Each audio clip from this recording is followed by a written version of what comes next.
Hello વિદ્યાર્થી મિત્રો, આપણે 12મા ધોરણનું ચેપ્ટર નંબર 12 છે એ કમ્પ્લીટ કરી ચૂક્યા. હવે આજથી આપણે જે શરૂ કરવા જઈ રહ્યા છીએ એ આપણું chapter number 13, chapter number 13 nucleus. બરાબર, બોર્ડની દ્રષ્ટિએ, ગુજકેટની દ્રષ્ટિએ અને જેની દ્રષ્ટિએ પણ ખૂબ જ મહત્વનું અને અગત્યનું ચેપ્ટર છે. સો મેક શ્યોર કે ખૂબ જ સારી રીતે અને કેરફુલી આને ક્લિયર કરવાનું છે. બરાબર, બહુ નાના અમસ્તા ડિફરન્સોના કારણે આન્સરોમાં ભૂલ પડી શકે એ માટે થઈને અમુક વસ્તુ જે છે એ અહીંયા પહેલેથી પ્રોપર ક્લિયર કરી દઈએ. બરાબર, તમને ખબર છે કે તમારા હાલના સિલેબસમાં અમુક ટકા સિલેબસમાં કાપ મૂકવામાં આવ્યો છે, પણ આપણે ઈ કાપને ધ્યાનમાં ન રાખતા આખું ચેપ્ટર ભણવાનું છે. બરાબર, કેમ કે આપણે ફક્ત બોર્ડ ઓરિએન્ટેડ તૈયારી કરતા નથી, આપણે નીટ જેવી તૈયારીઓ પણ કરવી છે. એટલે આપણે કન્સેપ્ચ્યુઅલ બધી જ વાતો છે એને સારી રીતે ભણતા જશું. બરાબર, એમને સમજીએ કે ભાઈ આ દાખલો ક્યાંમાં છે તો નથી કરવાનો, નહીં. બધા જ દાખલાઓને આપણે એટલું જ પ્રાધાન્ય આપવાનું છે, એક સરખું છે. બરાબર, તો આવી જઈએ ચેપ્ટર નંબર 13 ન્યુક્લિયસ ઉપર. હવે સૌથી પહેલા તો આપણે 12મું ચેપ્ટર કમ્પ્લીટ કરી ગયા. 12મા ચેપ્ટરની અંદર આપણે જોયું કે ભાઈ એટમ છે, પરમાણુ છે, એ કઈ બંધારણ ધરાવે છે, જે આપણે ક્વોન્ટમ શાસ્ત્રની મદદથી બહુ સારી રીતે સમજ્યા.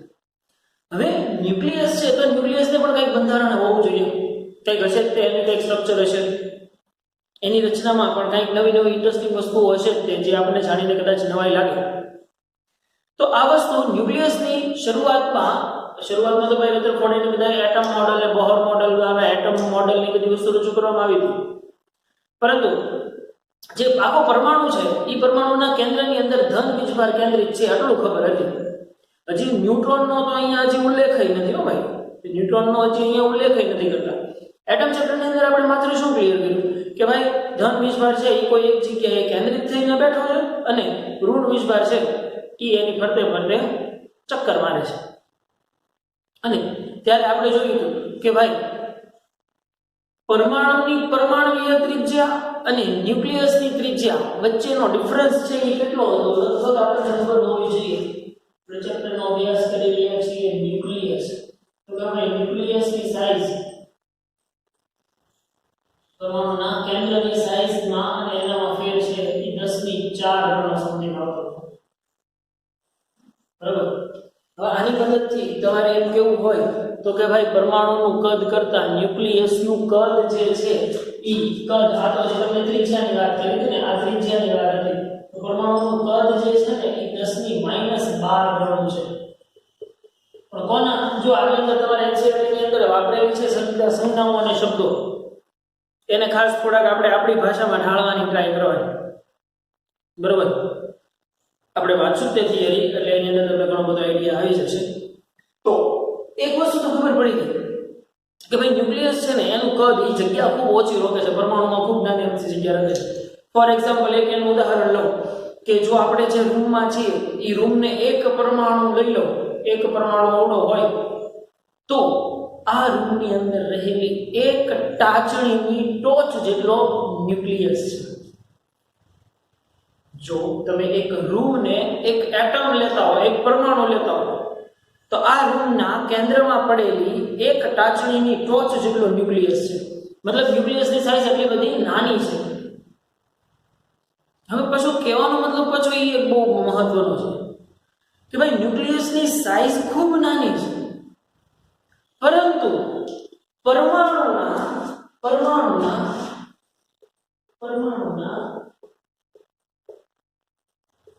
99.96% બળ છે ને એ કોની પાસે છે? ન્યુક્લિયસ પાસે છે.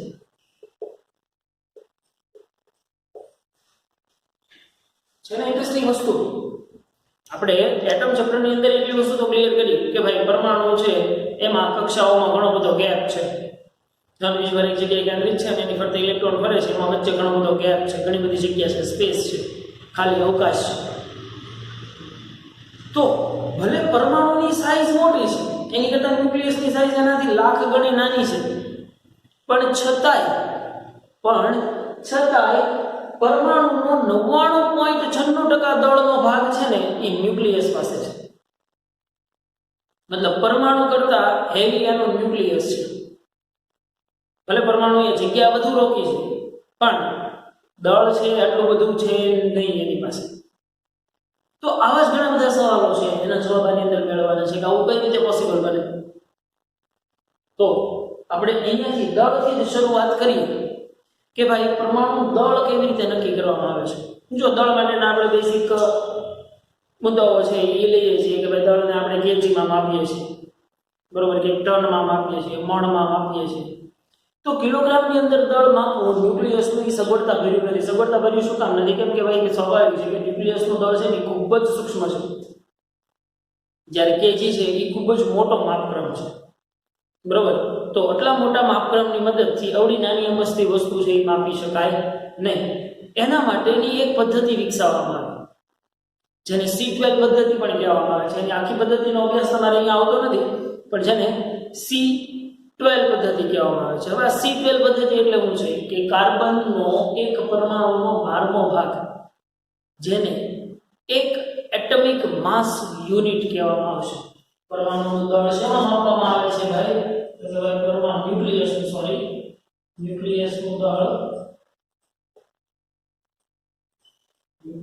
દળ શેમાં માપવામાં આવે છે? AMU એટમિક માસ યુનિટ. એટમિક માસ યુનિટ છે શું? તો કે ભાઈ C12 નો 12મો ભાગ છે. C12 નો 12મો ભાગ છે એટલે શું થઈ જશે ભાઈ? તો કે C12 મતલબ કાર્બન પરમાણુનું જે દળ છે એના 12મા ભાગને એક એટોમિક માસ યુનિટ કહેવામાં આવે છે. અને આ એક એટોમિક માસ યુનિટની વેલ્યુ જે છે એ ખાસ બધા એક એટોમિક માસ યુનિટ બરાબર કેટલા કેજી થશે એ બધા ખાસ યાદ રાખી લેવાનું છે. એક atomic mass unit is equal to તમારે થશે 1.66053 ગુણ્યા 10⁻27 કેજી. તો કોઈ પણ ન્યુક્લિયસનું દળ છે એ માપવામાં શેમાં માપવામાં આવશે ભાઈ? તો કે એટોમિક માસ યુનિટમાં માપવામાં આવે છે. આ એટોમિક માસ યુનિટ છે એ 12 સ્પેક્ટ્રોમીટરની મદદથી માપવામાં આવતો એકમ છે. કોઈ પણ ન્યુક્લિયસનું દળ છે એ કઈ આપણે આપણા હાથા વજન કાંટાની ઉપર વજન મૂકી તો નહીં કરી શકાય, ન કરી શકાય કે નહીં? કેમ કે ઓબ્વિયસ વાત છે, એટલું સૂક્ષ્મ માપ દર્શાવતો, એટલી લઘુત્તમ માપ શક્તિ દર્શાવતો આપણી પાસે વજન કાંટો જ નથી. તો એ ન્યુક્લિયસ જે ખૂબ જ સૂક્ષ્મ પરમાણુનો ખૂબ જ નાનો ભાગ છે કે જેની અંદર એક પરમાણુના 99.96% દળ છે એ સંમેલિત છે. તો એનું દળ માપવા માટે આપણે જે પદ્ધતિ વાપરીએ છીએ એ છે એટોમિક માસ યુનિટ. હવે આ એટોમિક માસ યુનિટની અંદર આપણે એક atomic mass unit equal to કેટલા થાય? 1.66053. જો આ ચેપ્ટરની અંદર હું એક ચોક્કસ છતાંય તમને કરી દઉં. ચલો, આ ચેપ્ટરની અંદર તમારા પોઈન્ટ પછીના આપણે નોર્મલી 1 કે 2 ડિજિટ ઘણી વખત કન્સિડર કરતા હોઈએ છીએ. આ ચેપ્ટરની અંદર ખાસ આપણે ધ્યાન રાખશું કે પોઈન્ટ પછીના મિનિમમ 5 ડિજિટ કન્સિડર કરવા. પોઈન્ટ પછીના મિનિમમ 5 ડિજિટ કન્સિડર કરવા, તો તમારા આન્સરો છે એ એક્યુરેટની નજીક આવશે. જો હજી હું કહું છું એક્યુરેટની નજીક આવશે. અને આ ચેપ્ટર એવું છે કે જેની અંદર આન્સરમાં થોડું ઘણું વેરિએશન છે ને, થોડું ઘણું લાઈક લિટરલી 19-20 નો ફેર હશે ને તો ચાલશે. શું કામ? કેમ કે ઘણી જગ્યાએ માસ ઓફ પ્રોટોન અને માસ ઓફ ન્યુટ્રોન ના છેલ્લા 1-2 ડિજિટમાં તમે ફેરફાર કરો એટલે તમારા આન્સરમાં ઘણો મોટો ફેરફાર આવી જાય છે, બરોબર. તો ખાસ બને એટલું આ ચેપ્ટરના દાખલાઓ ગણતી વખતે એક્યુરેટ વેલ્યુને પકડવી, બરોબર. તો એક atomic mass unit is equal to થાય 1.66053 ગુણ્યા 10⁻27 કેજી. હવે આ જે પદ્ધતિ છે એની મદદથી આપણે ન્યુક્લિયસના દળ તો માપતા શીખ્યા, પણ એક પાછો હવે બીજો પ્રોબ્લેમ એ આવ્યો કે ભાઈ જ્યારે ક્લોરીનનું દળ માપવામાં આવ્યું, ક્લોરીન Cl2 એટલે ખાલી Cl લખો. ચલો, ક્લોરીનનું દળ માપવામાં આવ્યું તો ક્લોરીનનું દળ જે છે ને ઈ મને કંઈક વિચિત્ર જોવા મળે છે કે ભાઈ ક્લોરીનનું દળ છે ને ઈ મને 35.74 યુનિટ એટલે એટોમિક માસ યુનિટ અને હું છું એટોમિક માસ યુનિટ, તો એટલું દળ જોવા મળે. પણ જ્યારે ક્લોરીન છે ને એની પાસે 2 સમસ્થાનિકો છે.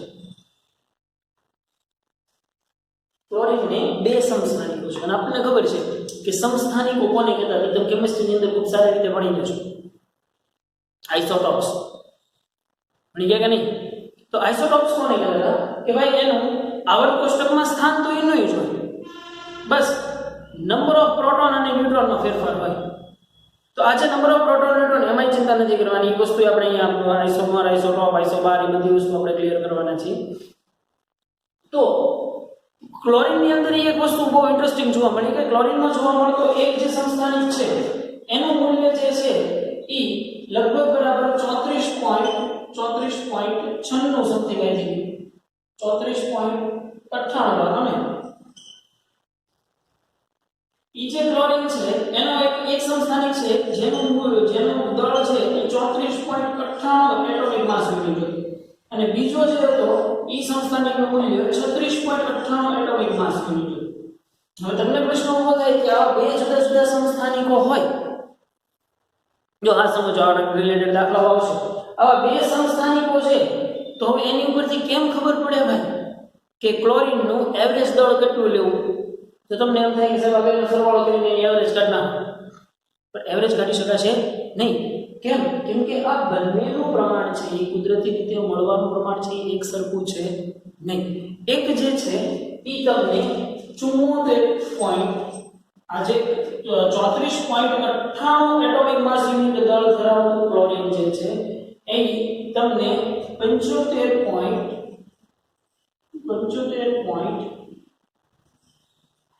મળે છે કુદરતી રીતે જ્યારે 36.98 એટોમિક માસ યુનિટ ધરાવતો ક્લોરીન છે એ તમને 24.6% મળે છે આ વસ્તુ મળવાવાળી વાત શું છે આ બધી વસ્તુઓ જે છે એ મેળવેલી વેલ્યુઓ છે કે ભાઈ ક્લોરીન છે એના બે સમસ્થાનિકો છે એકનું દળ છે 34.98 એટોમિક માસ યુનિટ છે બીજો છે 36.98 એટોમિક માસ યુનિટ છે તો આ જે છે ઈ તમને કુદરતી રીતે 75.4% અવેલેબલ મળે છે જ્યારે 36.98 એટોમિક માસ યુનિટ છે ઈ તમને 24.6% એટોમિક માસ યુનિટ મળે છે તો હવે પ્રશ્ન ઊભો થાય કે તો સાચું એટોમિક માસ યુનિટ કેવું કોને સાચા ક્લોરીનના ન્યુક્લિયસ દળ કેમ ગણવું તો ખાસ યાદ રાખો સાચું ક્લોરીન ન્યુક્લિયસ દળ ગણવા માટે માનો કે આનો એક સમસ્થાનિક છે એને x1 કહી દો અને આને હું x2 કહી દઉં તો દળ m થઈ જશે x1 into 75.4 plus x2 into કેટલા છે એનું મૂલ્ય x2 નું પ્રમાણ કેટલું છે 24.6 ઘટકની વેલ્યુમાં ફેરવી છે એટલે ડિવાઇડ બાય 100 તો ખાસ આ વસ્તુ છે ને એ યાદ રાખી લેવાની છે કે કોઈ સમસ્થાનિકોના દળ જો તમારે ગણવા હશે કોઈ સમસ્થાનિકોના જો દળ તમારે ગણવા હોય તો એનો એટોમિક માસ યુનિટ એને ગુણ્યા એનું પ્રમાણ કોઈ એટોમિક માસ યુનિટ અને એને ગુણ્યા એનું પ્રમાણ ભાગ્યા 100 કરશો એટલે અહીંયા જે તમને દળ મળશે ઈ દળ મળશે આનું એટોમિક માસ યુનિટ દળ મળશે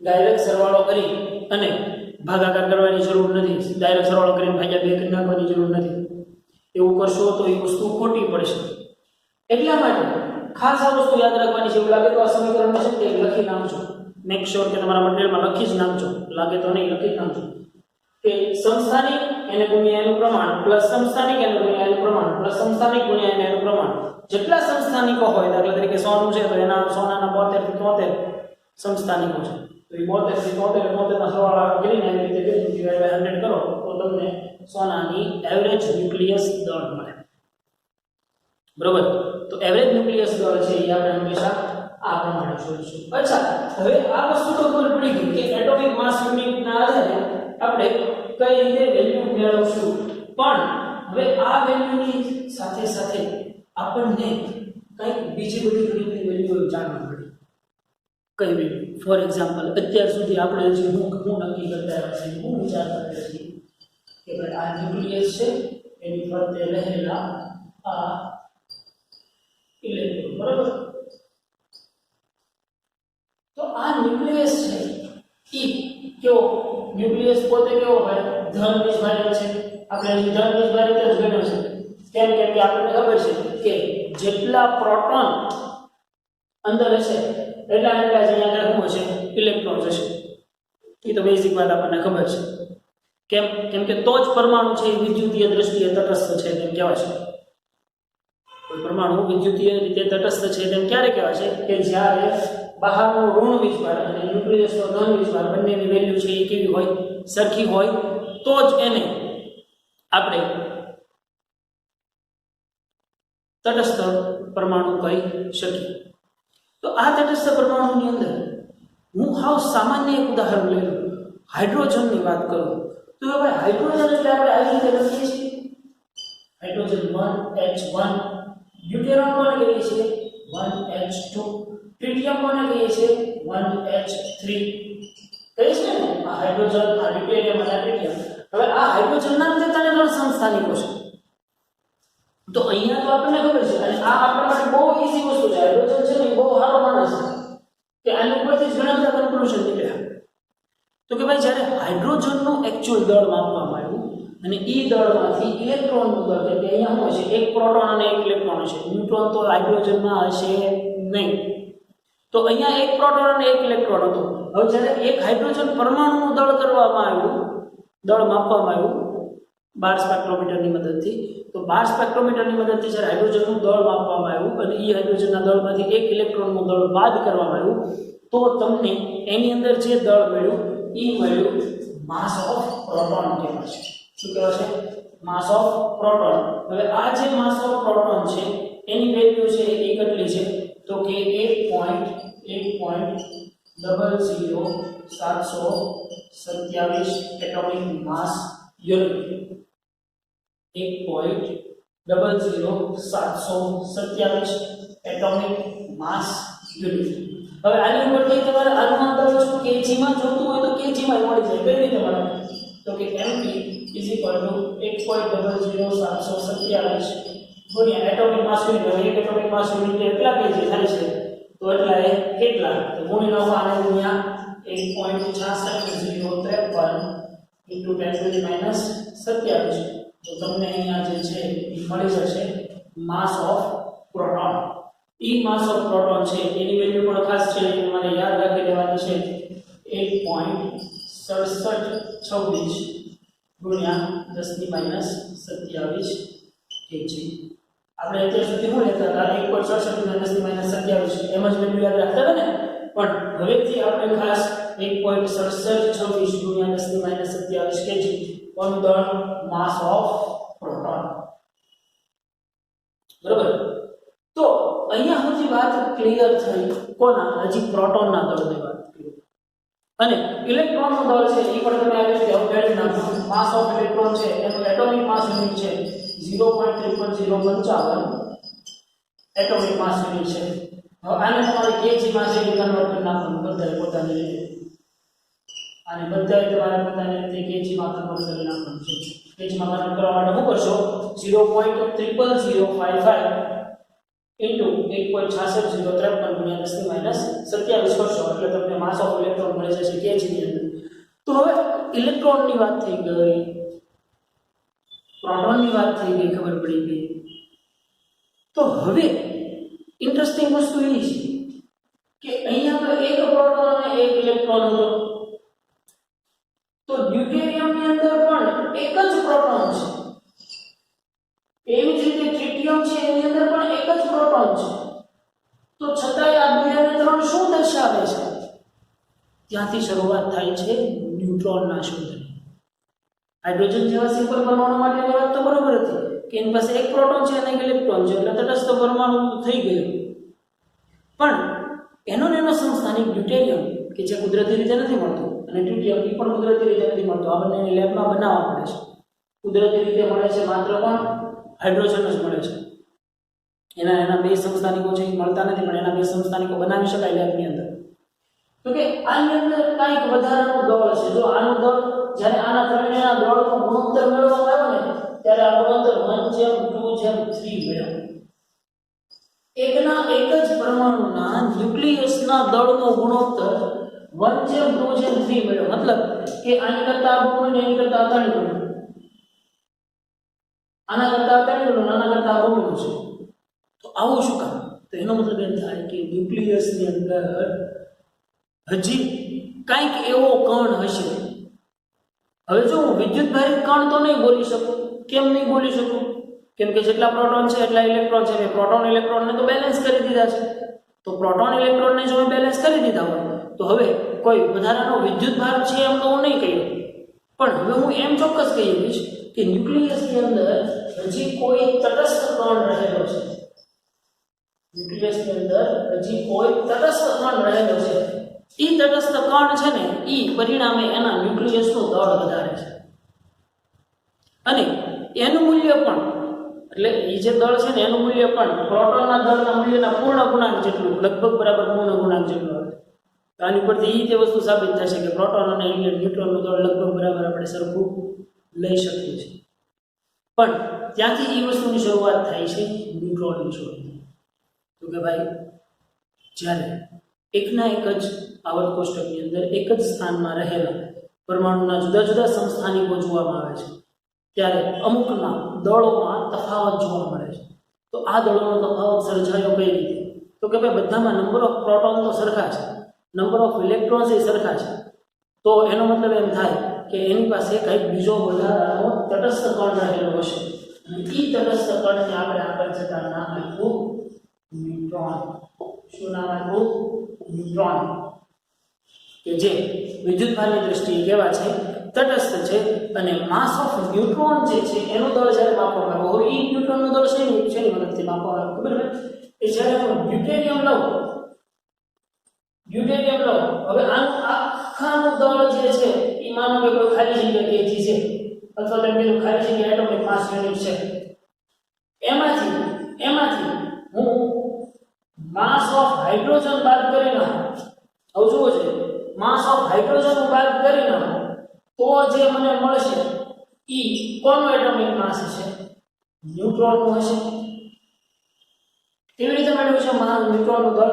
તો કે ભાઈ હાઇડ્રોજનનું દળ તો પહેલા માપેલું છે.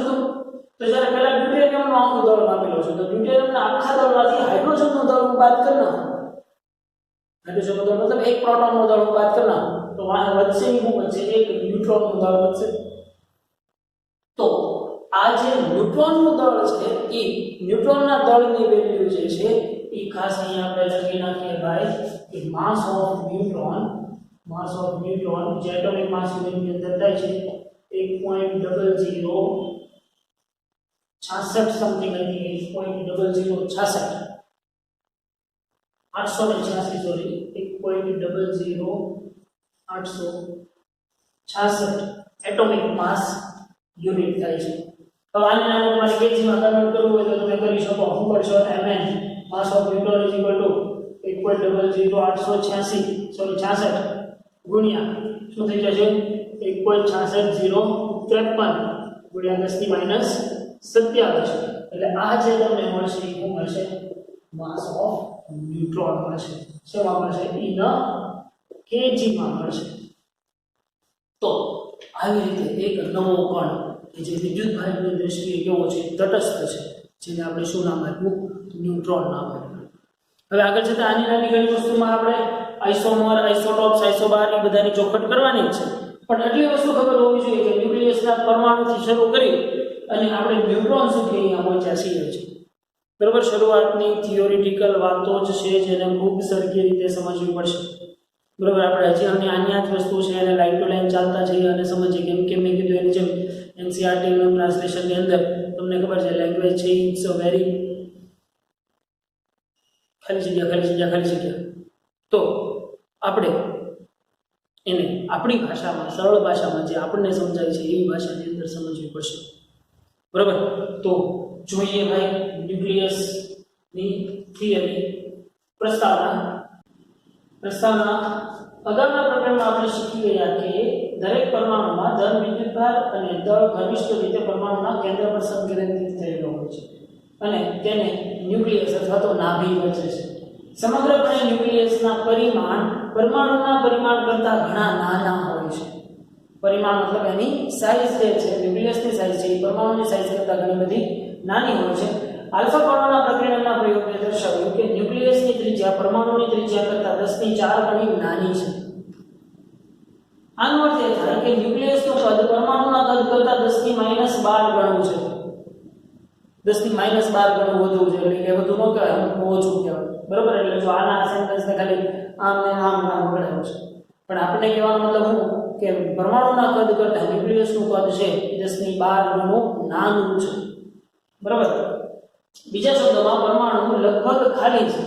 જો પરમાણુને એક વર્ગખંડના માપ જેટલો વિવર્ધિત કરીએ તો ન્યુક્લિયસ એક ટાંકીની ટોચ જેટલા માપનું હોય છે. જે આપણે વાત કરીએ જેમ આખો રૂમ હોય એ આખા રૂમને જો તમે એક પરમાણુ ધારી લો તો એ પરમાણુમાં એ રૂમની અંદર રહેલી એક ટાંકીની ટોચ જેટલો ન્યુક્લિયસનો ભાગ છે.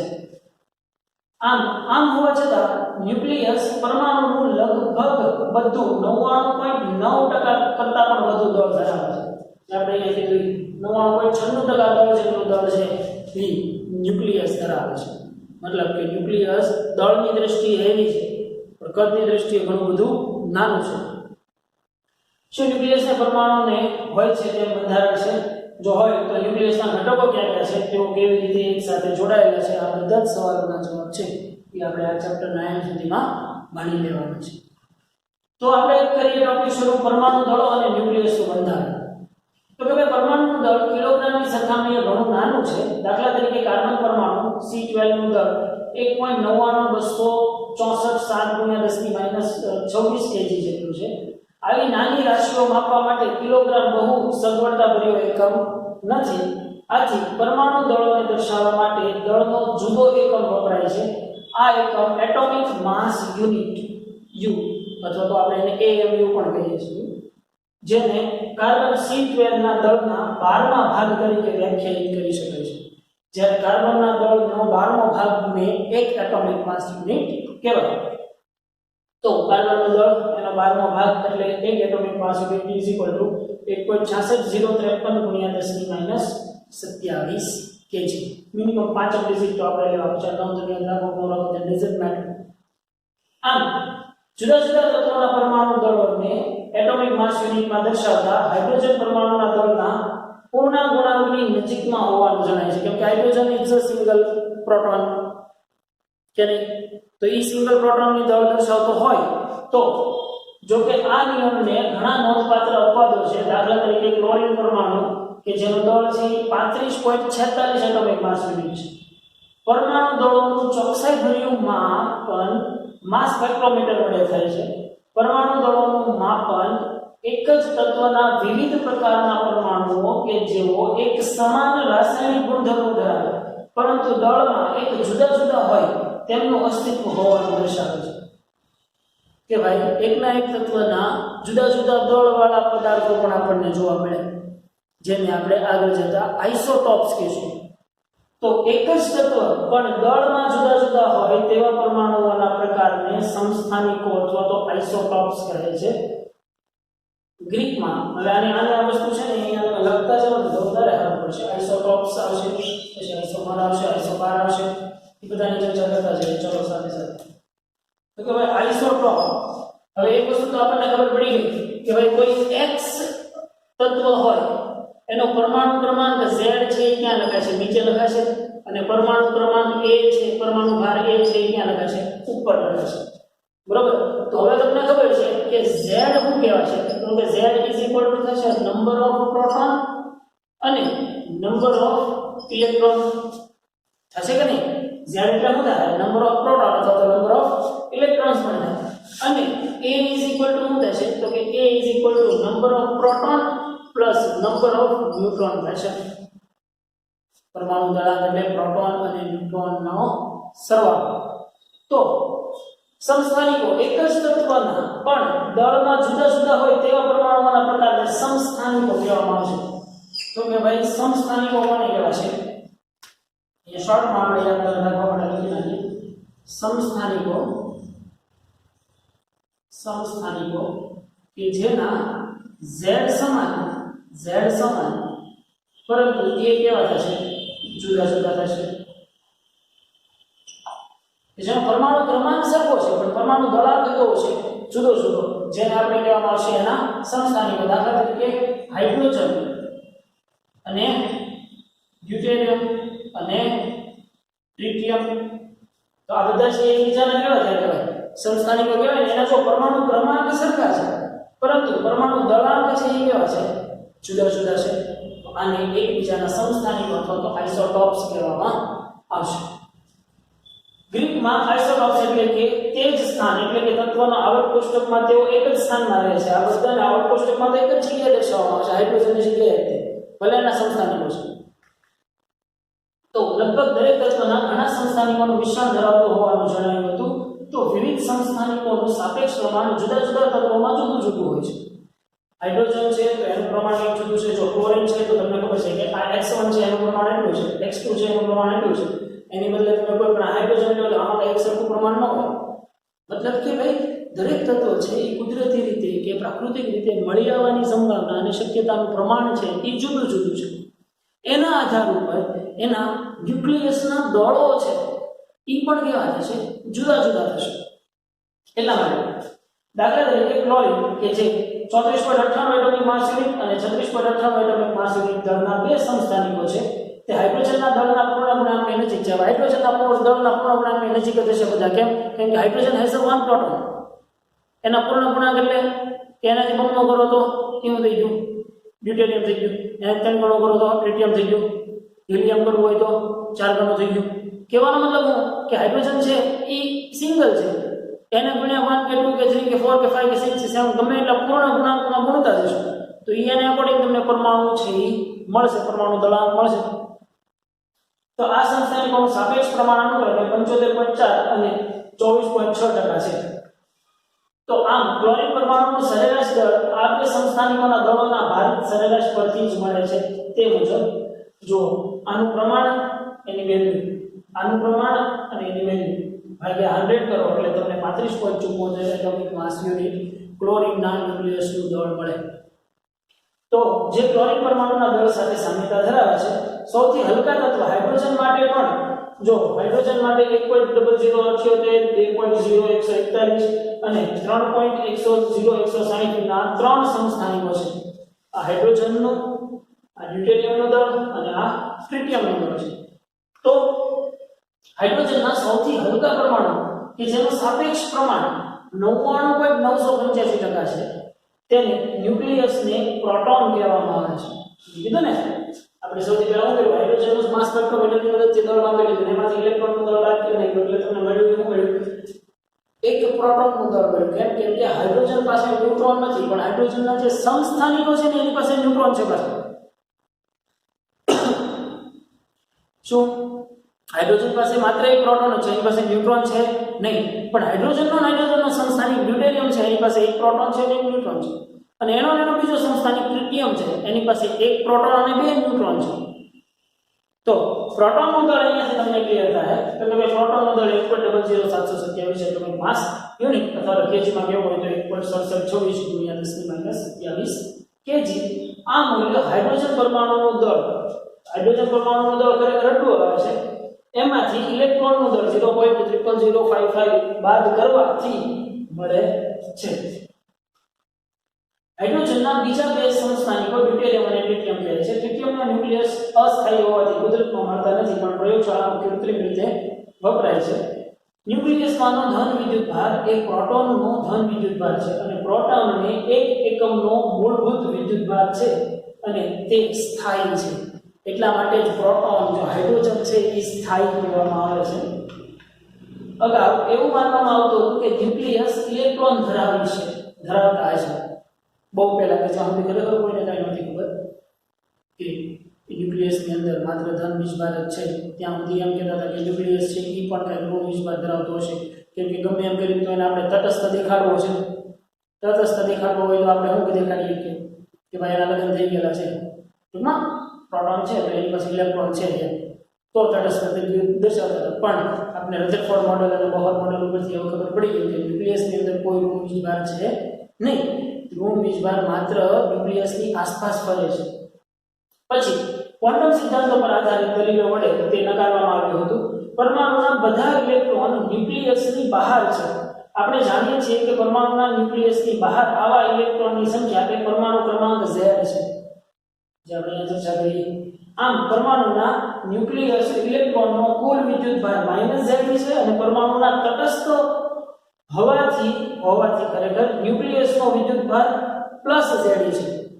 પરમાણુ ન્યુક્લિયસની બહાર છે એ -Z જેટલો વિદ્યુતભાર છે અને ન્યુક્લિયસમાં +Z જેટલો વિદ્યુતભાર છે. એટલા માટે આપણે કહી શકીએ છીએ કે પરમાણુ પરિણામે વિદ્યુતભારની દ્રષ્ટિએ કેવું છે? તટસ્થ છે. આથી પરમાણુના ન્યુક્લિયસમાં પ્રોટોનની સંખ્યા બરાબર તેનો પરમાણુ ક્રમાંક Z થાય છે.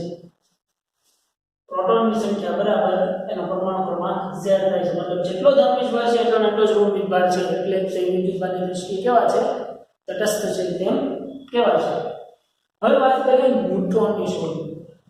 તો કે ભાઈ ડ્યુટેરિયમ અને ટ્રિટિયમના ન્યુક્લિયસ હાઇડ્રોજનના સમસ્થાનિક હોવાથી તે દરેક ફક્ત એક જ પ્રોટોન ધરાવતા હોય છે. પણ હાઇડ્રોજન, ડ્યુટેરિયમ અને ટ્રિટિયમના ન્યુક્લિયસના દળોનો ગુણોત્તર 1:2:3 મળ્યો. તો આજે ડ્યુટેરિયમ અને ટ્રિટિયમના ન્યુક્લિયસ પ્રોટોન ઉપરાંત કંઈક તટસ્થ દ્રવ્યમાન ધરાવતા હોવા જોઈએ.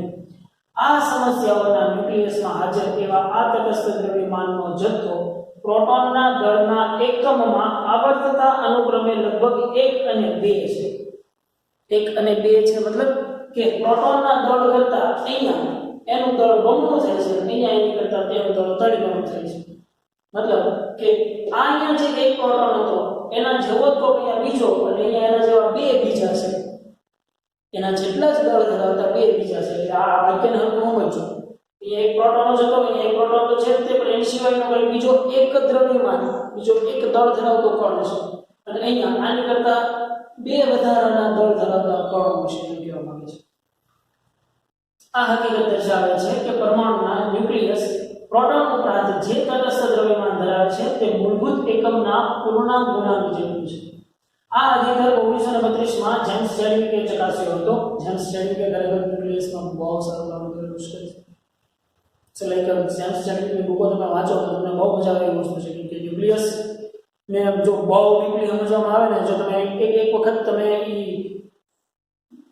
સર્ચ કરજો ભાઈ ચેડવિક ને જેમ્સ ચેડવિક ને, એની થિયોરેટિકલ વાતો આવશે. એ તો વિચારો કે તેની સમયમાં વિડીયો ઉતારી નહોતો એટલો, પરંતુ એ જેમ્સ ચેડવિકની અમુક થિયરીઓ જે છે એ તમે સર્ચ કરજો તમને બહુ ઇન્ટરેસ્ટિંગ જોવા મળશે કે યસ ન્યુક્લિયસમાં આવું બધું છે એમ. બરાબર, એટલે ત્યાં કંઈ બગીચો નહીં હોય, ત્યાં ફિલ્ડ ટાવર નહીં હોય, પણ કહેવાનો મતલબ એમ કે નવી ઇન્ટરેસ્ટિંગ વાતો જાણવા મળશે. તેણે જોયું કે જ્યારે બેરિયમ ન્યુક્લિયસ પર આલ્ફા કણોનો મારો ચલાવવામાં આવે છે ત્યારે તટસ્થ વિકિરણ ઉત્સર્જન આપે છે. હિલિયમ ન્યુક્લિયસ છે કે જે આગળ ઉપરના પરિચયમાં આપણે ખબર છે આલ્ફા કણ એટલે શું છે, એક હિલિયમ છે. એવું પણ અવલોકિત થયું કે આ તટસ્થ વિકિરણ હિલિયમ, કાર્બન અને નાઇટ્રોજન જેવા હલકા ન્યુક્લિયસમાંથી પ્રોટોનને દૂર કરે છે. જ્યારે આલ્ફા કણોને ભાઈ આ ચેડવિકે જ્યારે આલ્ફા કણોને મારો બેરિયમ ઉપર મારો ચલાવવામાં આવ્યો ત્યારે એને કંઈક તટસ્થ વિદ્યુતભારની દ્રષ્ટિએ તટસ્થ હોય ને એવું કંઈક વિકિરણ ઉત્સર્જાતું જોવા મળ્યું. પણ જ્યારે બેરિયમ કરતા ભારે કણો, કાર્બન, હિલિયમ કે નાઇટ્રોજન જેવા કણો પ્લેટ ઉપર જ્યારે આપાત કર્યા ત્યારે એને જોયું કે આ આલ્ફા કણ છે ને એમાંથી પ્રોટોનને દૂર કરે છે. તો તે સમયે તટસ્થ વિકિરણ તરીકે એકમાત્ર ફોટોન જ જાણીતા, જેને આપણે જાણીએ છીએ ફોટોન કોને કહેવાય, વિદ્યુત ચુંબકીય તરંગ છે કે જે વિદ્યુતભારની દ્રષ્ટિએ કેવા છે? તટસ્થ છે. ઉર્જા સંરક્ષણ અને વિદ્યુત સંરક્ષણના સિદ્ધાંતો લાગુ પાડતા એમ જણાવ્યું કે જો તટસ્થ વિકિરણ ફોટોનનું બનેલું હોય તો ફોટોન ઉર્જા બેરિયમ ન્યુક્લિયસ પર આલ્ફા કણોના મારાથી ઉર્જા કરતાં ખૂબ જ ઊંચી હોવી જોઈએ. તો ઓબ્વિયસ વાત છે કે બેરિયમ છે એ કેવું છે? આલ્ફા કણ કરતાં ભારે છે કે નહીં? આલ્ફા કણ એટલે શું કરે છે? હિલિયમ જ છે. તો સ્વાભાવિક છે કે એની ઉર્જા છે એ કેવી હોવી જોઈએ? ખૂબ જ ઊંચી હોવી જોઈએ. પણ ચેડવિકે સંતોષકારક રીતે ઉકેલેલા આ કોયડાની ચાવી એ હતી કે તટસ્થ વિકિરણ ન્યુટ્રોન તરીકે ઓળખાતા નવા પ્રકારના તટસ્થ કણોનું બનેલું ધારવામાં આવ્યું. ઉર્જા અને વેગમાન સંરક્ષણ પરથી આ નવા કણનું દળ તે નક્કી કરી શક્યો અને તે પ્રોટોનના દળના લગભગ જેટલું જ દળ હોવાનું જણાવ્યું.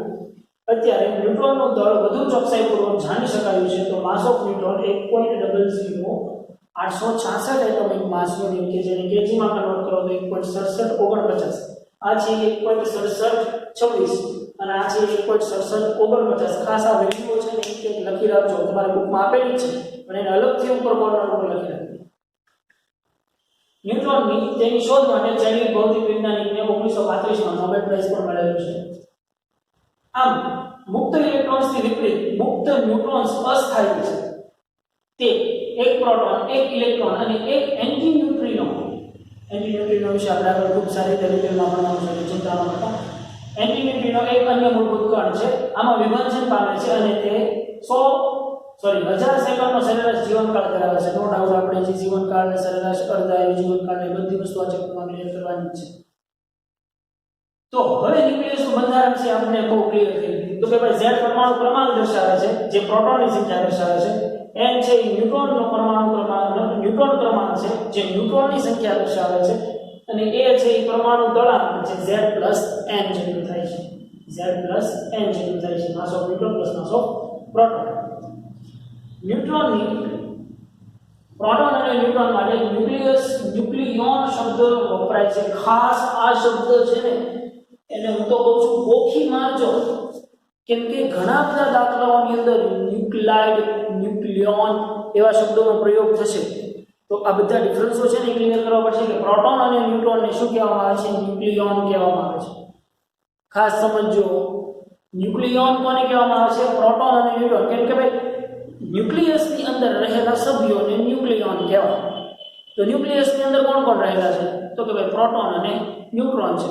તો ન્યુક્લિયસની અંદર પ્રોટોન અને ન્યુટ્રોન રહેલા છે એટલે એને કહેવામાં આવે છે ન્યુક્લિયોન. તો ન્યુક્લિયોન શબ્દ વપરાય છે. આમ પરમાણુમાં ન્યુક્લિયોનની સંખ્યા એ તેનો દળાંક છે. સાચી વાત કે નહીં? ન્યુક્લિયોન એટલે ન્યુક્લિયસની અંદર રહેલા બધા કણો, એને પરમાણુ દળાંક કહેવાય છે કે નહીં? યસ. કેમ કે ન્યુક્લિયોન એટલે પ્રોટોન અને ન્યુટ્રોન બે આવી ગયા. પરમાણુ દળાંક એટલે પ્રોટોન પ્લસ ન્યુટ્રોનની સંખ્યા.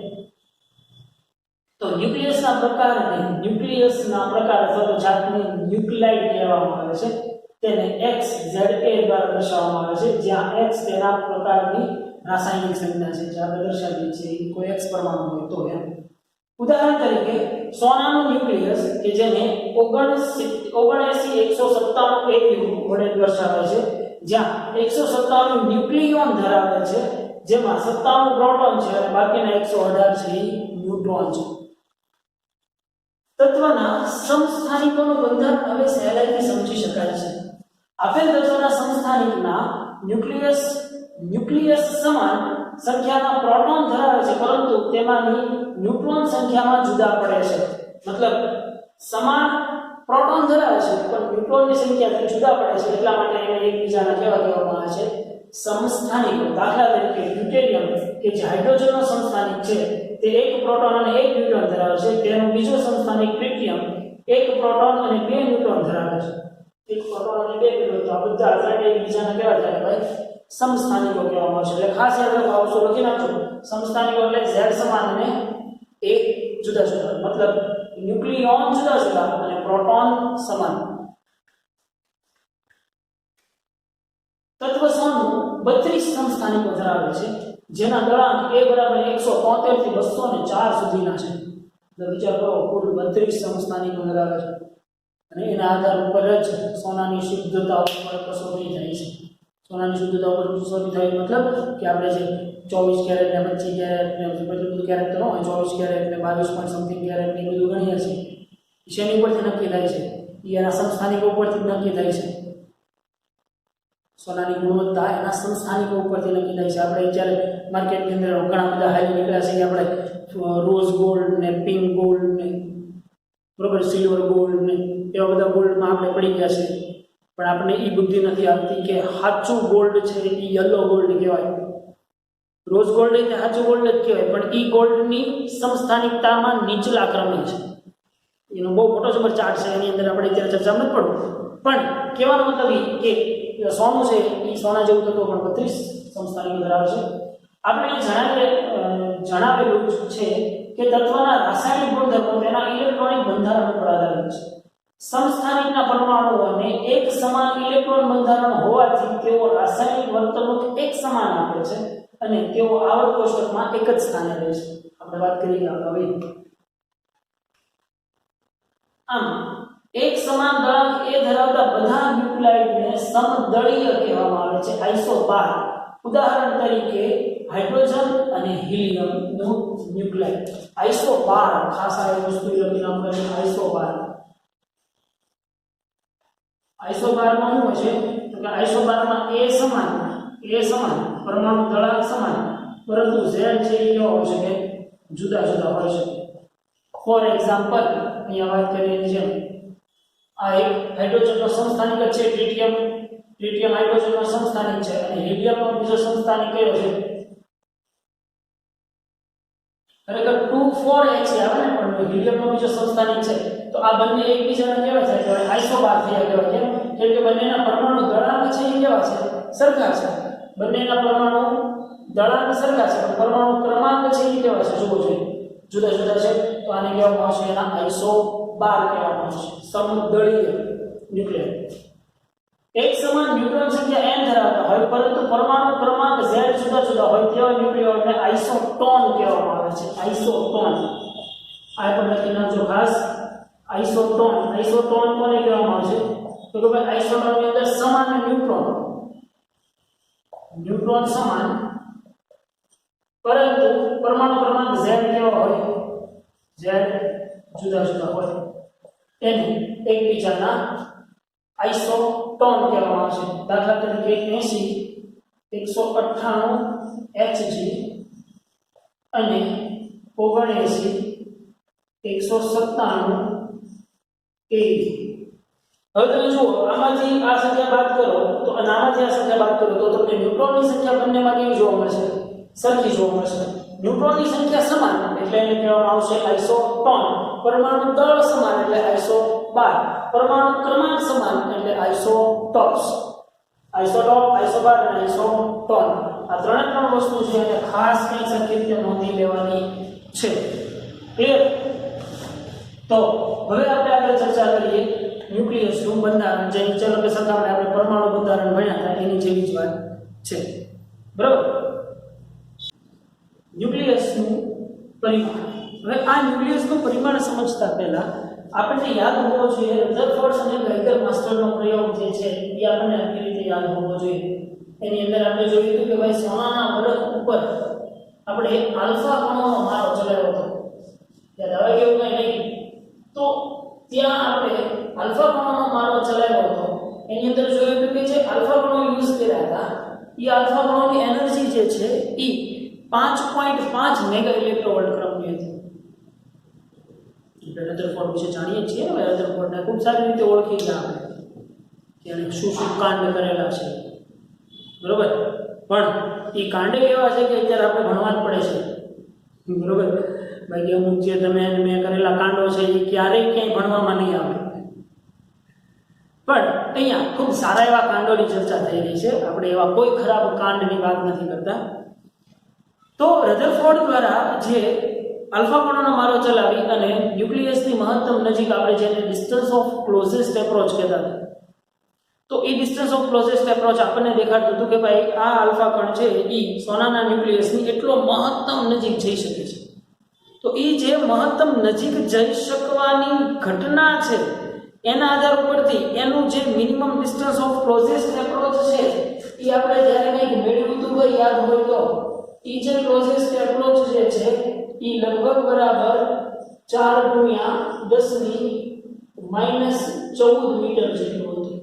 મતલબ એટલું મહત્તમ નજીક જઈ શકતું હતું. ક્યારે? કે જ્યારે આલ્ફા કણ છે ને એ 5.5 મેગા ઇલેક્ટ્રોવોલ્ટ ક્રમનો હતો ને ત્યારે. પણ જો જે મેં આલ્ફા કણ લીધો છે ને ભાઈ, જો એ આલ્ફા કણની ઊર્જા વધારી દઉં તો, જો એ આલ્ફા કણોની ઊર્જા વધારી દઉં તો આપણને સારી રીતે ખબર છે કે તો હવે એ આલ્ફા કણ જે જઈ શકતો હતો ને એના કરતાં પણ વધારે મહત્તમ નજીક જઈ શકશે. મતલબ વધારે નજીકથી આપણને એનું અવલોકન શોધી શકે છે. પરંતુ અહીંયા એક તકલીફ છે યાર કે આલ્ફા કણ છે એની પાસે પોતાનું ન્યુક્લિયસ તો હશે અને સામૂહિક ન્યુક્લિયસ છે. એટલે જે કાંઈ થશે એ શેના કારણે થશે? અપાકર્ષણના કારણે જ થશે. અહીંયા ધન ને અહીંયા ધન, ગમે એવી ગહેરી દોસ્તી હોય તો અમુક હદ સુધી નજીક જઈ શકાય, પછી અમુક હદ કરતાં વધારે નજીક જઈ શકાય નહીં. તો એની જેમ વાત છે કે આલ્ફા કણ છે એ પણ પોતે તો છે કેવો, એની પાસે ન્યુક્લિયસ છે, એ પણ ધન વિસ્ફોરિત જ છે. અને સામે સોનું છે એ એનો ન્યુક્લિયસ છે એ પણ ધનવીજભારી છે. તો આ કુલંબીય અપાકર્ષણ બળની મદદથી કાંઈ ન્યુક્લિયસની ત્રિજ્યા માપી શકાશે નહીં. તો કે ભાઈ મારે ન્યુક્લિયસની ત્રિજ્યા માપવી હોય તો હું શું કરું? જે મેં આની અંદર આલ્ફા 1 લીધો હતો ને એની બદલે હું કોઈ એક ઋણ વિદ્યુતભારિત ઇલેક્ટ્રોન લઉં અને આ ઇલેક્ટ્રોન કે જેની ઊર્જા છે ને એ ખૂબ જ હાઈ હોય, ખૂબ જ વધુ ઊર્જા ધરાવતો ઇલેક્ટ્રોન છે એટલે ધરામશાળાના સોનાની અંદર પછાડી આપણે તો શું થશે કે એ ન્યુક્લિયસને ભેદવાની ટ્રાય કરશે, પરંતુ ભેદી શકશે નહીં કેમ કે ત્યાં ન્યુક્લિયર બળો જે છે એ ખૂબ જ સ્ટ્રોંગ છે. એટલે બહારનો ગમે એ લોકફરીઓ આવશે તો કંઈ આને ભેદી મેળવી જશે નહીં, કેમ કે ન્યુક્લિયર બળો કેટલા સ્ટ્રોંગ છે એનો અંદાજ તો આ ચેપ્ટરના એન્ડ સુધીમાં આપણને આવી જ જશે. બરાબર, એક મોટું પાવર હાઉસ છે, કોઈ પણ એક ન્યુક્લિયસને તોડવું કે કોઈ એક ન્યુક્લિયસને ભેગું કરવું સો વેરી બિગ થિંગ કહેવાય. આપણને અત્યારે સૂર્ય પાસેથી જે કાંઈ ઉર્જા મળે છે એ ન્યુક્લિયર સંલયન અને વિખંડન એવી બધી પ્રક્રિયાઓના કારણે થઈને જ મળે છે.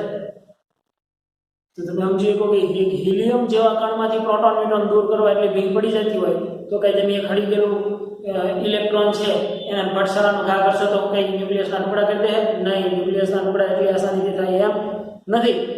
પણ મારે એ બધી ચર્ચા કરવી નથી.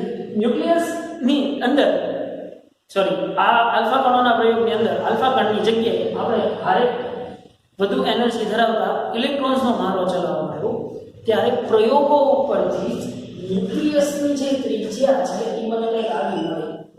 R is equal to R0 into A ની 1/3 ઘાત. હવે જે અહીંયા R0 જે છે એની વેલ્યુ જે છે એ તમને કહી દઉં, પ્રાઇવેટ વેલ્યુ છે. R0 is equal to 1.2 into 10 to the minus 15 meters. R0 જે છે એ 1.2 ગુણ્યા 10 ની માઈનસ 15 મીટર આ ઇલેક્ટ્રોનનો મારો ચલાવવાના આધાર ઉપર આપણને જાણવા મળેલી વેલ્યુ છે.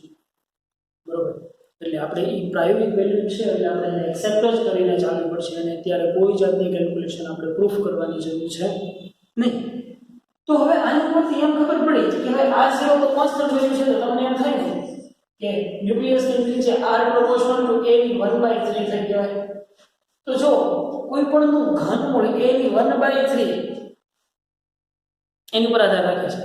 તો હવે મારે વાત કરવી છે ન્યુક્લિયસના કદની ચર્ચા કરવી હોય તો ન્યુક્લિયસના કદની ચર્ચા કરવી હોય તો ભાઈ કદ બરાબર આપણને ખબર છે કે કદ V આપણે શું કરીએ, આપણે ગોળો લઈએ બરાબર ને, ન્યુક્લિયસનો ગોળો કરીએ એટલે 4/3 pi r cube. તો pi r cube એટલે અહીંયા હું લખી નાખું 4/3 pi r ની જગ્યાએ હું લખું r ની જગ્યાએ r0 cube into a હશે ને, a ની 1/3 નો ક્યુબ એટલે શું થઈ જશે, a ની 1 થઈ જશે.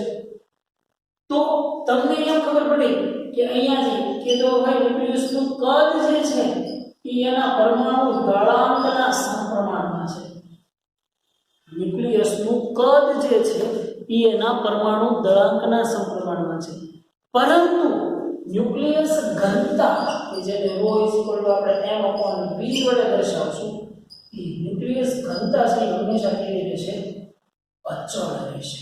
શું કામ અચળ રહેશે? તમને એમ થાય કે સાહેબ v તો a ચેન્જ થાય છે એમ ચેન્જ થતો જાય છે, એ લાગે ને કે ભાઈ v તો a જેમ ચેન્જ થાય છે એમ થતો જાય છે, તો પછી પરમાણુની ઘનતા કેમ અચળ રહેશે? પણ ભાઈ v ચેન્જ થતો જાય છે તો સાથે સાથે દળ પણ ચેન્જ થતો જાય છે ને. એટલે જુઓ ρ m/v. હવે અહીંયા પણ a આવશે અને અહીંયા m છે એ શું દર્શાવે છે, ન્યુક્લિયસનું દળ દર્શાવે છે. તો અહીંયા ન્યુક્લિયસનું દળ છે એટલે ન્યુક્લિયસનું દળ એટલે સરવાળે ન્યુક્લિયસની ઘનતા છે એ હંમેશા કેવી રહેશે, અચળ રહેશે. તમારા સમીકરણમાં મૂકવો હોય તો તમે મૂકો ρ m બરાબર upon 4/3 pi r0 cube into a. હવે જો આ a છે એ શું દર્શાવે છે, પરમાણુ દળાંક બરાબર ને, પરમાણુ દળાંક. અને અહીંયા દળ દેવાનું છે એ પણ કોનું દળ દેવાનું છે, અહીંયા જે લેવાનું છે એ કોનું દળ લેવાનું છે, ન્યુક્લિયસનું પરમાણુ દળ લેવાનું છે ને, પરમાણુ દળ. તો જો છે અંશમય પરમાણુ દળ, છેદમય પરમાણુ દળ. તો હું વેલ્યુ હું તમારે ρ 1/4/3 pi r0 cube. તો જો r0 ની વેલ્યુ કોન્સ્ટન્ટ છે, pi કોન્સ્ટન્ટ, 4/3 ઘનતા જે છે એ પણ કેવી રહેશે? અચળ રહેશે. અને આ જે અચળ ઘનતા જે છે ન્યુક્લિયસની ઘનતા જે છે એ તમારી અચળ રહેશે. એની વેલ્યુ આવશે તમારે ન્યુક્લિયસ ઘનતા rho is equal to 1.2 into 10 to the 17 kg per meter ઘન થશે. શું થશે? 1.2 સોરી 2.3 આવશે. 1.3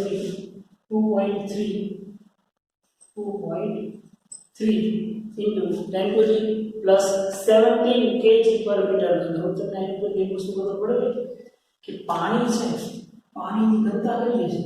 તો કે ભાઈ પાણીની ઘનતા 10⁻³ kg પર મીટર ઘન છે. અને ન્યુક્લિયસની ઘનતા કેટલી આવી? તો કે 10⁻17 આવી. તો તમને આની પરથી એક વસ્તુ ખબર પડે કે પાણી કરતા ન્યુક્લિયસની ઘનતા કેટલી વધુ છે. કેટલી વધુ એટલે આ 10⁻³ છે, આ 10⁻17 છે. એટલે ખૂબ જ વધારે ફેરફાર થયો કહેવાય ને. તો તમને હવે સરખાવી શકો કે ભાઈ જે આ ન્યુક્લિયસ જે પરમાણુની કેન્દ્રમાં રહેલો ન્યુક્લિયસ છે એ ન્યુક્લિયસને આપણે પાણીના ઝીણા બૂંદો ભેગા થઈ અને બનેલો એક મીડિયમ સાઇઝનો મોટો બૂંદ ગણી શકાય. કેવો છે શબ્દવાક્ય? મીડિયમ સાઇઝનો મોટો બૂંદ. બરોબર, મીડિયમ સાઇઝ એટલે ઓછામાં ઓછું કદ. કેમ કે પરમાણુ છે એ કદ કેવું, પરમાણુમાં ન્યુક્લિયસ છે એ કદ કેવું રોકે છે? ખૂબ જ ઓછું રોકે છે. તો ઓબ્વિયસ વાત છે. તો આપણે આ સમીકરણ છે એને ખાસ કેવી રીતે યાદ રાખશું? આપણે ઘણા બધા દાખલાઓને પ્રેક્ટિસ કરવાના છે. r = r0 a/3. જોઈ લઈએ આપણે એની વસ્તુ અહીંયા આવે. ન્યુક્લિયસનું પરિમાણ પ્રકરણ 12 માં આપણે જોયું તે મુજબ રધરફોર્ડે પ્રણેતા હતો કે જેણે પરમાણુના ન્યુક્લિયસની કલ્પના કરી અને તેનું અસ્તિત્વ સ્થાપિત કર્યું. રધરફોર્ડના સૂચનોથી ગાઇગર અને માસ્ટર નામના વૈજ્ઞાનિકોએ પોતાના પાતળા સોનાના વરખ વડે થતા આલ્ફા કણોના પ્રકીર્ણનનો ઉત્કૃષ્ટ પ્રયોગ કર્યો. તેમના પ્રયોગોએ દર્શાવ્યું કે 5.5 મેગા ઇલેક્ટ્રોવોલ્ટની ગતિ ઉર્જા ધરાવતા આલ્ફા કણોનું સોનાના ન્યુક્લિયસથી નજીકતમ અંતર મતલબ ડિસ્ટન્સ ઓફ ક્લોઝેસ્ટ એપ્રોચ લગભગ બરાબર 4×10⁻14 મીટર હતું. સોનાના વરખ દ્વારા આલ્ફા કણોનું પ્રકીર્ણન સમજવા માટે રધરફોર્ડે એમ દર્શાવ્યું કે કુલંબ અપાકર્ષણ બળ આ ઘટનાનો જવાબદાર છે. ધન વિદ્યુતભાર માત્ર ન્યુક્લિયસમાં જ હોવાથી ન્યુક્લિયસનું વાસ્તવિક પરિમાણ 4×10⁻14 મીટર કરતાં પણ નાનું હોવું જોઈએ. જો આપણે 5.5 મેગા ઇલેક્ટ્રોવોલ્ટ કરતાં વધુ ઉર્જા ધરાવતા આલ્ફા કણોનો ઉપયોગ કરીએ તો સોનાના ન્યુક્લિયસની નજીકતમ અંતર હજુ નાનું હશે અને કોઈ એક બિંદુએ પ્રકીર્ણન પણ ટૂંકા અંતરીય ન્યુક્લિયર બળોની અસર થવા લાગશે અને તેથી રધરફોર્ડની ગણતરીઓથી તે જુદું પડશે. એટલા માટે આપણે આલ્ફા કણોની ઉર્જા વધારી અને એનો મારો ચલાવવો છે એ આઈડિયા કેવો છે? ખોટો છે. એટલા માટે રધરફોર્ડની ગણતરીઓ આલ્ફા કણ ધન વિદ્યુતભાર અને સોનાના ન્યુક્લિયસ વચ્ચેનો માત્ર કુલંબીય અપાકર્ષણ બળ પર જ આધારિત હતી. જે અંતરોથી રધરફોર્ડની ગણતરીઓથી આવું અલગ પડવાનું જણાશે તે અંતર પરથી ન્યુક્લિયસનું પરિમાણ જાણી શકાય છે. તો આલ્ફા કણોને બદલે ઝડપી ઇલેક્ટ્રોનને પ્રક્ષુપ્ત કણ તરીકે લઈ અને વિવિધ તત્વોના બનેલા લક્ષ્ય ઉપર મારો ચલાવીને પ્રકીર્ણનના પ્રયોગો કરતા વિવિધ તત્વોના ન્યુક્લિયસના પરિમાણને ચોકસાઈપૂર્વક મપાયેલા. એમ જણાવ્યું કે દળાંક a ધરાવતા ન્યુક્લિયસની ત્રિજ્યા r = r0 a/3 વડે મપાય છે, જ્યાં r0 = 1.2 × 10⁻15 -15 એટલે ફેરાડ મીટર. બરોબર, તો 1.2 fm એમ યાદ રાખો તો વાંધો નહીં. આનો અર્થ એ થાય કે ન્યુક્લિયસનું કદ કે જે r ઘનને સમપ્રમાણમાં છે તે a ના સમપ્રમાણમાં છે. ન્યુક્લિયસનું કદ a ના સમપ્રમાણમાં છે. આમ બધા ન્યુક્લિયસ માટે ન્યુક્લિયસની ઘનતા અચળ છે જે a ઉપર આધારિત છે નહીં. કેમ કે અહીંયા જેમ a ચેન્જ થશે એમ ચેન્જ થશે. તો સ્વાભાવિક છે કે સરવાળે ઘનતા તો કેવી રહેશે? અચળ જ રહેશે. હોય તો આ વસ્તુ છે ને, આ વસ્તુ નોંધી લેજો. કે તમારા બહુ ટૂંકમાં જો એટલા માટે બતાવી દીધું છે. પણ આપણે સમીકરણ આવી રીતે લખી નાખીએ તો આપણને તરત છે એ આઈડિયા આવે. બરોબર, નહીં તો પછી ડાપોડિયા મારતા રહેવા પડે. આપણે એવા ડાપોડિયા મારવા નથી. આમ બધા ન્યુક્લિયસની ઘનતા અચળ છે જે a ઉપર આધારિત નથી. જુદા જુદા ન્યુક્લિયસો અચળ ઘનતા ધરાવતા પ્રવાહીના બુંદ જેવા છે. અચળ ઘનતા ધરાવતા પ્રવાહીના બુંદ જો એટલે ઘનતા છે એ અચળ છે. ન્યુક્લિયસની દ્રવ્ય ઘનતા 2.3 × 10⁻17 kg/મીટર ઘન છે. આ ઘનતા સામાન્ય દ્રવ્યની ઘનતા, દાખલા તરીકે પાણીની ઘનતા 10⁻³ કરતા ઘણી બધી મોટી છે. આ સમજાય તેવું છે કારણ કે આપણે જાણીએ છીએ કે પરમાણુ મહદઅંશે ખાલી છે. પરમાણુઓના બનેલા સામાન્ય દ્રવ્યમાં પરમાણુઓમાં પુષ્કળ પ્રમાણમાં ખાલી અવકાશ પડેલો છે તેમ કહેવાય છે. બરોબર. તો આ વાત થઈ પરમાણુની ન્યુક્લિયસની સાઈઝની. નેક્સ્ટ લેક્ચરની અંદર આપણે નાના રિલેટેડ ઘણા બધા દાખલાઓ અને એમસીક્યુ ગણવાના છે. પણ ભાઈ એની પહેલા હું એક વાત તમને બધાને જણાવી દઉં કે આપણે ક્યાંથી શરૂ કર્યું હતું ભાઈ? પરમાણુની સાઈઝથી શરૂ કરી અને ન્યુક્લિયસની ત્રિજ્યા આપણે માપી છે, જેની અંદર બધી જ ડિટેલને ખૂબ શાંતિથી 2 વખત વાંચજો. આખી થિયરીઓ જે છે એ બધીને 2-3 વખત વાંચજો અને જરૂર જણાય ત્યાં પ્લીઝ મેક શ્યોર અંડરલાઈન કરતા જાઓ, હાઇલાઇટ કરતા જાઓ, તમને જે સારું લાગે એ કરતા જાઓ.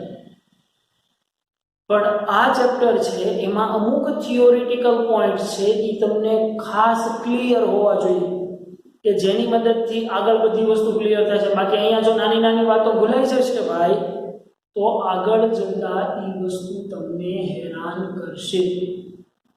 દાખલાઓ સરખી રીતે ગણવા નહીં દે. બરોબર. તો ઝડપથી જોઈ લઈએ આપણે આજે શું કર્યું. આજે શરૂઆતની અંદર પહેલા તો આપણે જોયું કે પરમાણુ અને ન્યુક્લિયસમાં જગ્યા કોણ વધુ રોકે છે? તો કે જગ્યા પરમાણુ રોકે છે. ન્યુક્લિયસ તો બિચારો ટીંચુડો અમતો છે, જરી ગમતો છે, પણ છતાંય આખા પરમાણુનો 99.9% જેટલું દળ છે એ કોણ રાખે છે? ન્યુક્લિયસ રાખે છે. ભલે ટીંચુડો અમતો છે, બરાબર, ચીણો પણ રાઈનો દાણો એની જેવું છે. તો ન્યુક્લિયસનો મોટા ભાગનું દળ એ રોકે છે. તો હવે એ દળ માપવું કેમ? તો કે ભાઈ એ દળને કેજી જેવા એકમોમાં માપી નહીં શકાય. એના માટે આપણે જોઈએ છીએ એટોમિક માસ ઓફ યુનિટ. તો કે 1 એટોમિક માસ યુનિટ = 1.66 આ બધી વેલ્યુ છે ને છોકરાઓ, આ બધી વેલ્યુ હરખી રીતે યાદ રાખવાની છે. યાદ જ રાખી લેવાની છે. એવું લાગે તો ગોખી નાખજો, એવું હોય તો તમે સુતા હો ત્યાં કંઈક લખી નાખજો, કેમ કે આમાંથી મોટાભાગની વેલ્યુ છે એક્ઝામની અંદર આપેલી હશે નહીં. બરોબર, એટલે યાદ જ રાખવી પડશે. તો 1 એટોમિક માસ યુનિટ = 1.66 × 10⁻³ છે.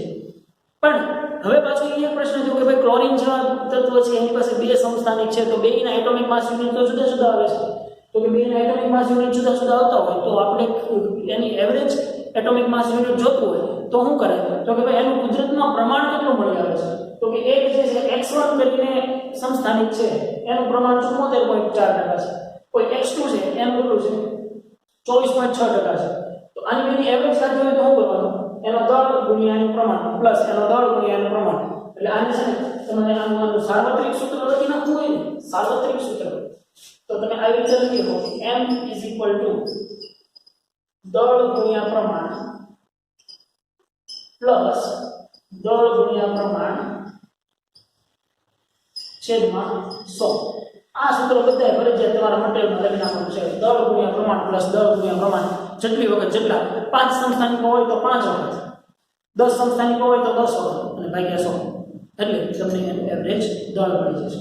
દળ મળી જશે પછી આપણે એની ઉપરથી દળ ઉપરથી હાઇડ્રોજન, ડ્યુટેરિયમ અને ટ્રિટિયમના સમસ્થાનિકો મેળવ્યા. એમાં હાઇડ્રોજનનું દળ મળ્યું, હાઇડ્રોજનના દળમાંથી 1 ઇલેક્ટ્રોનનું દળ બાદ કર્યું એટલે આપણને મળ્યું માસ ઓફ પ્રોટોનનું દળ. માસ ઓફ પ્રોટોનનું દળ મળી ગયું, ખબર પડી ગઈ કે ચલો ધન વીજભાર છે એ પ્રોટોન છે, એનું દળ એટલું છે. એ બધી વસ્તુ ક્લિયર થઈ. પણ ડ્યુટેરિયમ અને ટ્રિટિયમ છે એની બે પાસે પણ એક જ પ્રોટોન છે, તો એનો મતલબ એમ થાય કે એની પાસે કંઈક બીજો વધારાનો તટસ્થ વિદ્યુત ભાર છે. એ તટસ્થ વિદ્યુત ભારનું દળ આપણે ગોત્યું, જેને આપણે માસ ઓફ ન્યુટ્રોન કીધું. માસ ઓફ ન્યુટ્રોન મળી ગયું. એવી રીતે ન્યુટ્રોનની શોધ કરી. ન્યુટ્રોનની શોધ કર્યા પછી આપણે આઇસોટોપ, આઇસોબર અને આઇસોમર, બરાબર, આઇસોટોપ, આઇસોબાર અને આઇસોટોન, આ ત્રણ વસ્તુ. આમાં ખાસ આ વસ્તુ લખી નાખજો. ઝેડ સમાન એ જુદા જુદા, આમાં કોણ સમાન ને કોણ જુદું જુદું એ લખવું પડશે તો જ ખબર પડશે સરખી રીતે. અને પછી છેલ્લે ફાઇનલી આપણે વાત કરી ન્યુક્લિયર ત્રિજ્યા જે r = r0 × a⁻³ અનુસાર બદલાય છે, જ્યાં ન્યુક્લિયસનું કદ છે એ એના પરમાણુ દળાંકના સમપ્રમાણમાં છે, પરંતુ ન્યુક્લિયસ ઘનતા છે એ કેવી છે? અચળ છે. ક્લિયર? તો આજના લેક્ચરની અંદર આ જ થિયરીના ટોપિકો જે છે એ તમારે હોમવર્કની અંદર વન ટાઈમ રહેશે છોકરાઓ. પ્રસ્તાવના એક નથી લખવાની, પણ પ્રસ્તાવના એક નથી લખવાની. થિયરી ટોપિક નંબર 13.2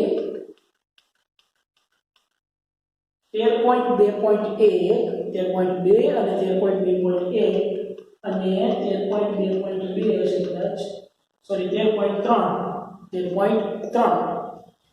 આ જે 3 પોઈન્ટ છે એ તમારે હોમવર્કમાં વન ટાઈમ લખવાના છે. પ્રસ્તાવના સિવાય આજનું જેટલું આવેલું છે એ બધું જ તમારા હોમવર્કની અંદર એટલીસ્ટ વન ટાઈમ છે. બરાબર. આજે આ બધી થિયરી અને આ બધા સમીકરણો, આના બધાના દળ, આ ત્રિજ્યાવાળો સૂત્ર એ બધું હરખું ક્લિયર કરી નાખજો. નેક્સ્ટ લેક્ચરની અંદર આના રિલેટેડ દાખલાઓ અને એમસીક્યુઓ જે છે એ આપણે ચેક કરવાના છે. બરાબર.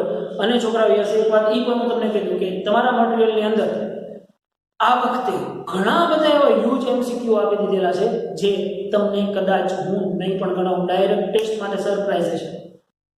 પણ એનો મતલબ એવો નથી કે કોઈ એમસીક્યુ ગણશું નહીં. આપણે એને રિલેટેડ એમસીક્યુ ગણશું જ તે.